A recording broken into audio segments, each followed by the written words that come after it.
ஆப்பம் மாவு தயாரிப்பது எப்படி நம்ம பார்ப்போம். ஆப்பம் செய்வது எப்படி என்று பார்ப்போம். அதுக்கு இப்போ நம்ம முதல்ல ஆப்பம் மாவை ரெடி பண்ணிக்கணும். அதுக்கு என்னென்ன தேவையான பொருள்னு நம்ம பார்ப்போம். ஃபஸ்ட்டு வந்து நம்ம புழுங்கல் அரிசி, நம்ம இட்லிக்கு ஊறப்போம் இல்லைங்களா, அந்த புழுங்கல் அரிசி அது ஒரு கப் எடுத்துங்க. பச்சை அரிசி, இது வந்து இந்த மாவெல்லாம் அரைப்போம் இல்லைங்களா, அந்த அரிசி இது ஒரு கப் எடுத்துங்க. உளுந்து, உருட்டு உளுந்து, இது வந்து ஒரு கைப்பிடி எடுத்தால் போதுமானது. அதாவது நம்ம கையில் ஒரு பிடி எடுத்து வச்சுங்க. அதே அளவுக்கு வெந்தயமும் ஒரு கைப்பிடி அளவுக்கு எடுத்து வச்சுங்க.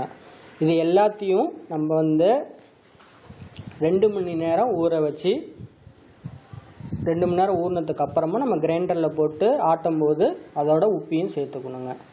இப்போ நம்ம அதை எப்படி தயாரிக்கிறதுங்கிறத பார்ப்போமா. இப்போ நம்ம எப்படி ஆப்பம் மாவை அரைக்கணும் அப்படிங்கிறத நம்ம பார்க்க போகிறோம். அதுக்கு முதல்ல நம்ம கிரைண்டர் ரெடி பண்ணிக்கணும். கிரைண்டர் ரெடி பண்ணிட்டு கொஞ்சமாக தண்ணியை நீங்கள் வந்து ஆட் பண்ணிக்கங்க. நம்ம வந்து வெந்தயமும் உளுந்தியும் நம்ம வந்து 2 மணி நேரம் ரெண்டையும் சேர்த்து ஊற வச்சுருக்கோம். முதல்ல நம்ம அதை போட்டுக்கணும் கிரைண்டரில்.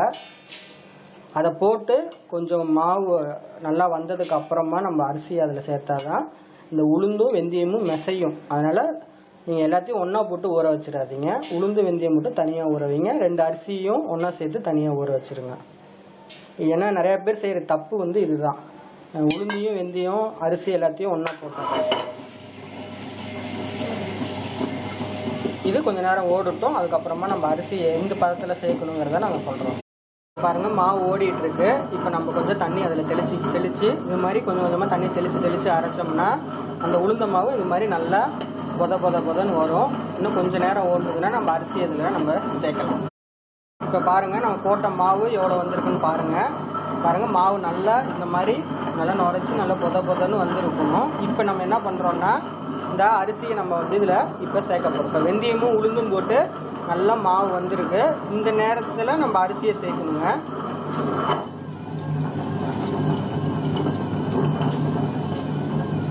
பச்சரிசி புழுங்கரிசி ரெண்டையும் நம்ம சேர்த்து ஊற வச்சுருக்குறோம். ஸோ அதை நம்ம சேர்த்து இதை நல்லா ரொம்ப நைஸாக அரைக்காமல் கொஞ்சம் குறப்பு கொஞ்சம் இருக்கிற மாதிரி அரைச்சி எடுத்துக்கணும். நம்ம இட்லிக்கு அரைப்போம் இல்லைங்களா, அந்த பக்குவத்துக்கு எடுத்துக்கிட்டால் போதுமானதுங்க. இப்போ நம்ம அதை எப்படி கடைசியாக வருதுன்னு நம்ம பார்ப்போம். இப்போ பார்த்தீங்கன்னா நம்ம ஆப்பம் மாவு ரெடி ஆயிடுச்சு. இதை இறக்கிறதுக்கு முன்னாடி நம்ம என்ன பண்ணுறோம்னா கொஞ்சமாக உப்பு இதில் நம்ம ஆட் பண்ணிடுறோம். உப்பு ஆட் பண்ணி ஒரு ஓட்டுனதுக்கு அப்புறமா நம்ம என்ன பண்ணுறோம்னா இதை வந்து நம்ம வடிக்க போகிறோம்.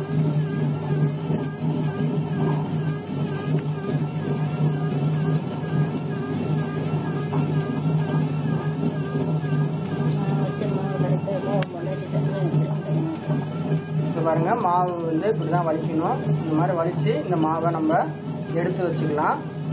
இந்த மாவு நம்ம வந்து இப்போ நைட்டு ஆப்பம் செய்கிறோம் அப்படின்னா காலையில் ஒரு 10 மணிக்கெலாம் ஆட்டி நம்ம ரெடியாக எடுத்து வச்சுக்கிட்டா தான் நைட்டு ஆப்பம் செய்யும்போது நல்லா சாஃப்டாக வருங்க. ஆப்பத்துக்கு தேவையான மாவை நம்ம அரைச்சி எடுத்துக்கிட்டோங்க. நம்ம அரைச்சி எடுத்த மாவு இப்படி தான் இருக்கும்.